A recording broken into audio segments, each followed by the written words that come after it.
আমার ওখানে যতগুলো লাইন আছে তাদের মাধ্যম দিয়ে আমি যতবার জমি খরিদ করতে গেছি সব জায়গা থেকে মানুষ রেডি গেছে দেবে বলে, লাস্ট পর্যন্ত কি উত্তর এসছে যে আমাদের উপরে চাপ আছে, এমনও হতে পারে জমি দখল হয়ে যাবে, আমাদের প্রাণ নাশ হতে পারে, সেই ভয়ে তারা দিতে পারছে না। আমি তো বললাম তো যে সন্ত্রাসীটা ও করে ওর ক্যাডার গুন্ডা বাহিনী দিয়ে, তাহলে আজকে ভাঙড়ের মানুষ এখনো ভোট হতে বাকি আছে তো এক্ষুনি বলুক যে আমি কেউ জায়গা দিচ্ছি, আমি আমার যে মেহনত করা পারিশ্রমিকের পয়সা সেই পয়সা থেকে আমি এক্ষুনি জায়গা বাইনামা করে দিচ্ছি, এক্ষুনি।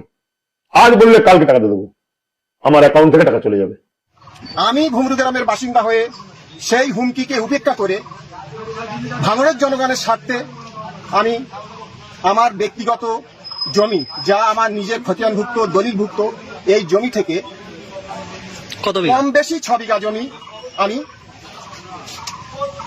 এই হসপিটালের স্বার্থে দিতে চাই। দেখুন আপনার ডাইরেক্ট চ্যানেলে বলছি, আজকে কেউ বলুক যে আমি জায়গা দিচ্ছি, আজকে বলবে কালকে আমি মাইনা দিয়ে দিচ্ছি।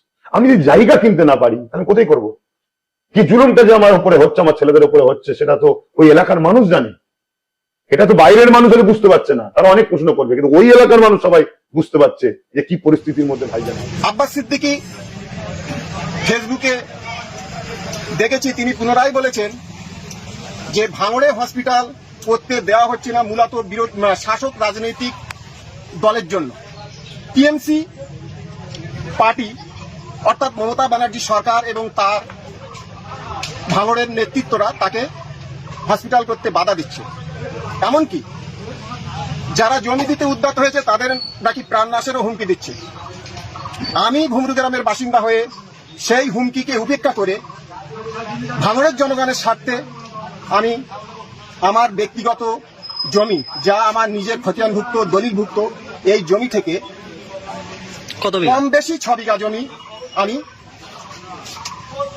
এই হসপিটালের স্বার্থে দিতে চাই। যেহেতু 9 তারিখ 9 এপ্রিল 2026 নওশাদ সিদ্দিকী বলেছে এখনই যদি আমি জমি পাই, আব্বাস সিদ্দিকী বলেছে যদি আমি জমি পাই তাহলে এখনই আমি জমি অ্যাডভান্স দিয়ে দেবো।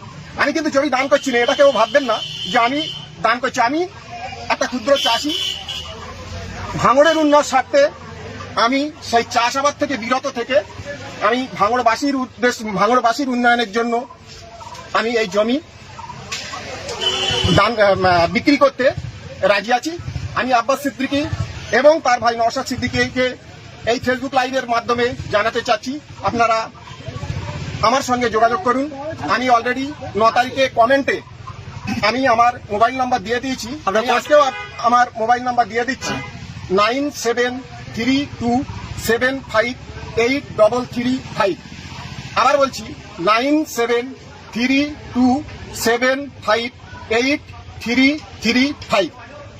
আমার সঙ্গে যোগাযোগ করে জমিটা কিভাবে নেবে, কবে রেজিস্ট্রি হবে, আমার সঙ্গে যোগাযোগ করলে আমি ব্যবস্থা করে দেব। ভাঙড়ের উন্নয়নের স্বার্থে, ভাঙড়বাসীর সুস্বাস্থ্যের জন্য ভাঙড়ে হসপিটাল চাই। আমি কোনো হুমকি, কোনো প্ররোচনায় পা দেব না, আমি জমি দিতে প্রস্তুত আছি। অবিলম্বে আমার সঙ্গে যোগাযোগ করুন, আমি ধন্য হইব যদি ভাঙড়বাসীর জন্য এই জমিটা আমি দিতে পারি। আপনার নাম? আমার নাম আব্দুল মালিক মোল্লা, ভাঙড় 2 নম্বর ব্লক ভোগালী 2 অঞ্চলের ঘুমরু গ্রামের বাসিন্দা।